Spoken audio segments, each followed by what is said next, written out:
Hey everyone, it's Leanne. Welcome to another video on my YouTube channel. Today I have this birthday card to share with you that I created for my sister. This is made using the Loveable Legends stamp set from Lawn Fawn. So for supplies, I have an A2 size folded card. It's top folded.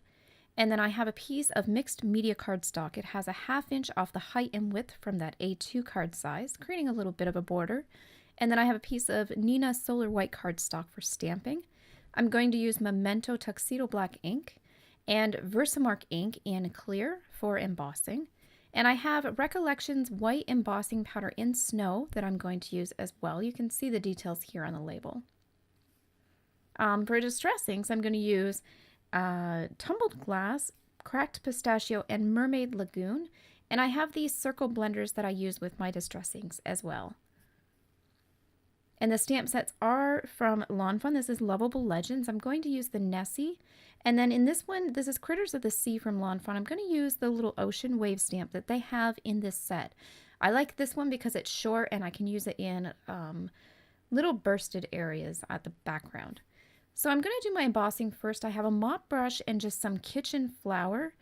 And so I'm going to take a piece of 8.5 by 11 paper, just standard paper, fold it in half. I'm going to catch the powder that I put on my surface here into that paper. So I'm using the mop brush and just stamping some kitchen flour on the mop brush and then brushing it down off the bottom of my mixed media cardstock. That's where I'm going to do my embossing, and I don't want anything sticking where it shouldn't. So I'm just preparing my surface this way. Sometimes you'll see people using embossing tools as well. There's an embossing brush, I believe, like it's a little mechanism with powder in the vessel. Sort of the same idea. So I'm going to be embossing the ocean waves from the Critters of the Sea stamp set. And this is going to be used with the Versamark ink that I have for embossing. It's a clear ink and it's sticky. So I'm just randomly putting this at the bottom half of the card. And so kind of staggering, I'm putting 3 impressions on the card. And then I'm going to come in with my Recollections embossing powder and just sprinkle that over where I stamped. And then when I take this off, because I prepared the surface, it should only stick where the stamp was put down. And you can see the little ocean waves there. I do have a little embossing powder stuck in the corner, so I just took my mop brush and brushed that off.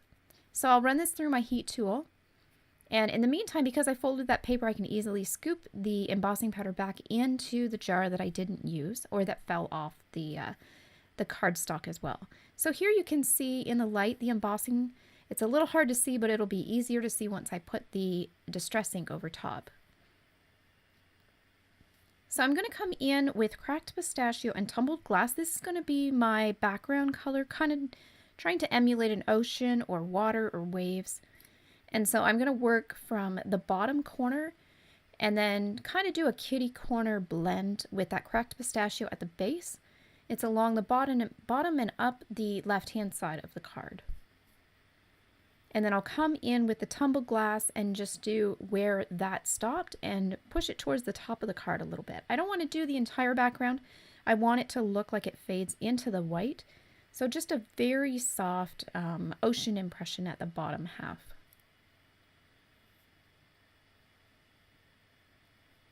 So I'm just blending back and forth, and that's the beautiful thing about these inks is you can layer them and they get a really nice blend between each other and you don't get a harsh line or anything. I just love Distress Inks. They're so pretty.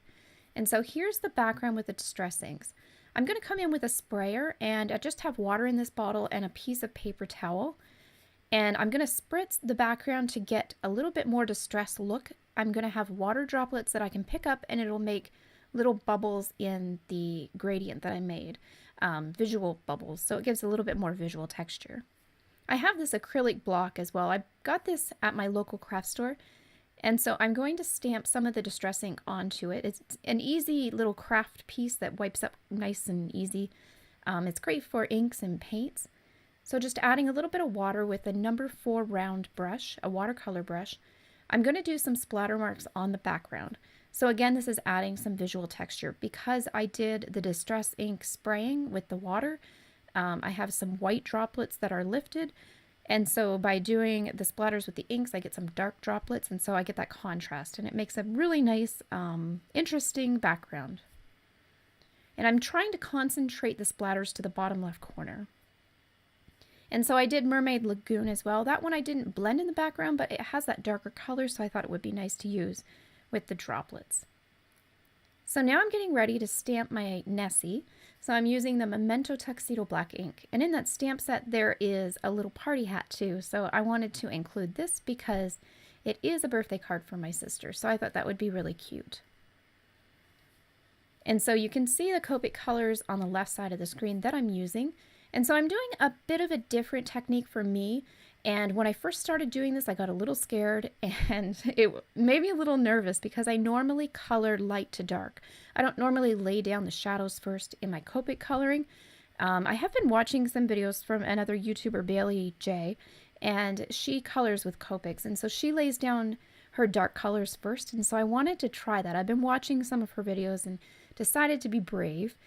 And as I said, I was very nervous going into this, but as I got towards the end, I really liked what was happening, and the blending was really fun, and I liked the interest of the different colors. I didn't use just pinks or just purples. I tried to add some really fun blends in there, and I don't know if I'd be brave enough again to try the dark to light, but I thought this turned out okay, so I decided to keep it. I know when I started it, I was thinking, you know, this is horrible, and I have to start again, and I got to go back to the light to dark, but I had a lot of fun just tweaking it at the end and bringing in the colors. And so I was really happy with how it turned out. And the one thing I liked was the pink highlight of the shadow around the belly. So it gives that cast shadow, or I'm not sure what it's called in drawing when you get that light line around the edge from a shadow area. So I really like that I had that effect by doing it this way. So just to finish off the Nessie, I'm bringing in some little dots on the back to match the speckles, and then just enhancing some of those shadows a little bit more with the purples and then the pinks. So I thought that he was turning out really cute, or maybe it could be a girl Nessie, I guess, I don't know. But I was really happy with the blends of the colors, and I did want to try using some different color groupings just to create some more visual interest.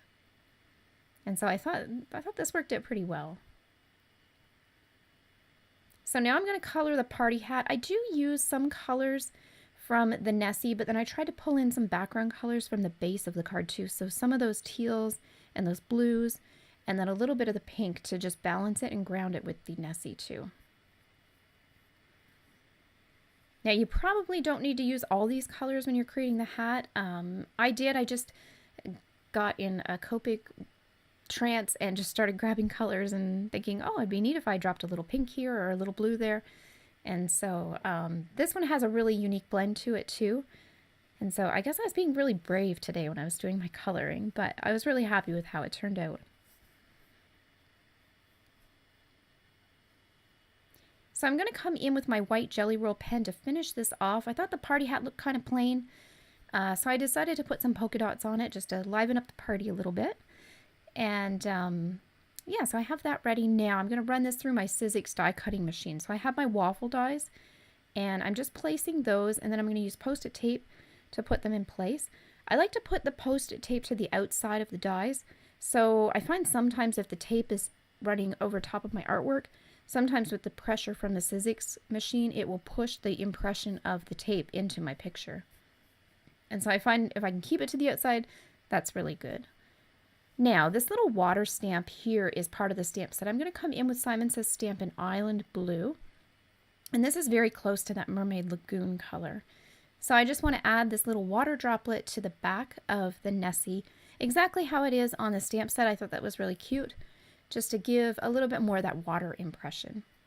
Now I'm coming in with VersaFine ink. This is a black ink and it's great for fine details. And so I'm going to use this to stamp my sentiment so that I get a nice, crisp, clean line. Now, one thing to remember if you are using this type of ink, this is a pigment ink and it takes a little bit longer to dry. So it's not like the Memento where it is instant. I did have to run this under my heat tool and just zap it real quick with some heat just to set it. Now I'm going to put the party hat on my Nessie, but you can see I have that white line from cutting it out with the dies. And so I want this to be flush with the Nessie. I don't want to have that white line showing. So I'm bringing this to my craft mat and using my X-Acto knife just to trim off that bottom edge. And so what that's going to do is eliminate that white line, and it'll make the picture look a little bit more together, like they're not two separate shapes. And so I'm going to come in with my black micron liner. And this is the largest one I have, 0.8, and I'm just going to clean up that white edge from the cut paper and just color it black. Now I'm not coloring the entire length, just the part where it is underneath the hat. So you can see where the line ends, and that's where I stop coloring.